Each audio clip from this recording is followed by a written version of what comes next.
Saat ini, COVID belum selesai dengan baik di Indonesia. Mari kita bedah satu-satu akar masalahnya. Pertama, dapat dipastikan bahwa melihat COVID hanya pandemik masalah kesehatan, bukan alat perang. Itu membedakan cara pandang dan action tindakan setelahnya. Newmind mengatakan jauh-jauh hari bahwa COVID di awalnya political tool. Karena itu, sejak tahun lalu harusnya pendekatannya adalah warfare demi kemanusiaan atau humanitarian. Oke lah, karena old mind yang berkuasa dianggap pandemi flu biasa itu COVID dan tidak melakukan strategi menggunakan kekuatan diplomasi serta political toolnya ke internasional. Lalu COVID menjadi economic warfare setelah political warfare untuk menjatuhkan satu orang yang bernama Trump dan tujuan mengendalikan dunia atas nama globalis cabal. Economic warfare ini perang ekonomi di mana perangnya adalah perebutan vaksin. Perang selalu merebutkan sesuatu atas nama hajat hidup sebuah bangsa atau negara. COVID yang sejauh ini di Indonesia memukul dunia pariwisata, memukul dunia retail, dan memukul dunia high touch atau wilayah yang banyak bersentuhan manusia. Hal ini memukul 30% bisnis yang memang aslinya atau naturalnya adalah kebanyakan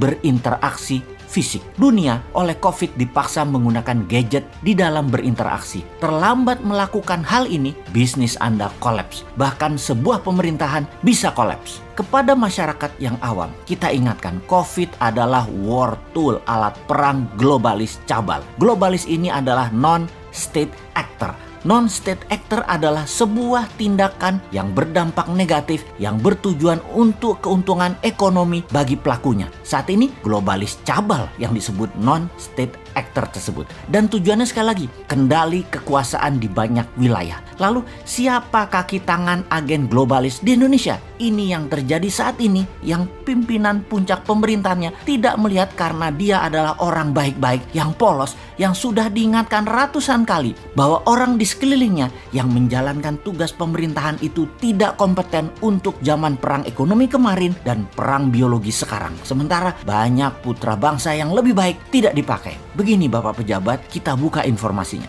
Salah satu kaki tangan globalis di Indonesia itu jangan-jangan BP POM. Kenapa? Karena dia bisa dikerjai oleh broker vaksin asing. Benar, efek COVID-19 adalah bisnis vaksin. Broker-broker tidak berperi kemanusiaan dapat momentum. Mereka mencari fee. Broker itu agen globalis yang bekerja keras agar menang perang untuk kendali vaksin di Indonesia. Mau bukti? Kita melihat vaksin Nusantara yang belum juga mendapatkan izin BP POM. Vaksin Nusantara adalah embrio terapi futuristik yang menakutkan semua broker vaksin asing. Lalu apa langkah agen asing tersebut? Jangan sampai vaksin Nusantara dapat izin karena broker vaksin asing akan merugi. Apa yang dilakukan oleh pejabat teras BP POM yang dikendalikan oleh broker asing tersebut? Ini mungkin sekali loh. BP POM mempertahankan status quo market vaksin. Broker Pfizer, Sinovac, Moderna, AstraZeneca terganggu kalau vaksin-vaksin produksi dalam negeri dapat izin. Di arena bisnis, it's survival of the fittest. Vaksin Nusantara akan mati bila tidak tahan dengan serangan para broker vaksin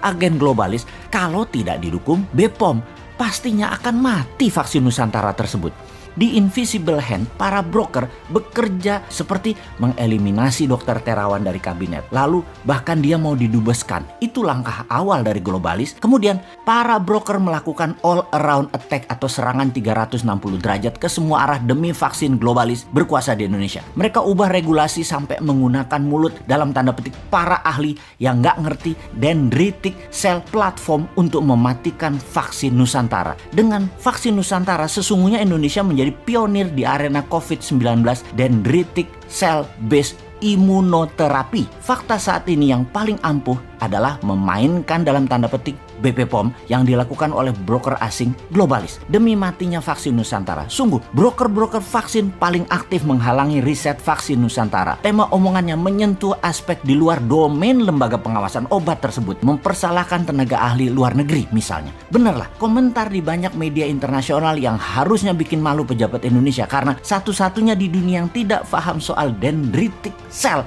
hanya BP POM. Publik saat ini confirm melihat BP POM berfungsi sebagai perpanjangan tangan broker yang menguasai pasar vaksin, dan herannya kok didiamkan perilaku membela asing ini. Jadi semoga difahami bila hashtag bubarkan BP POM marah kemarin di platform media sosial.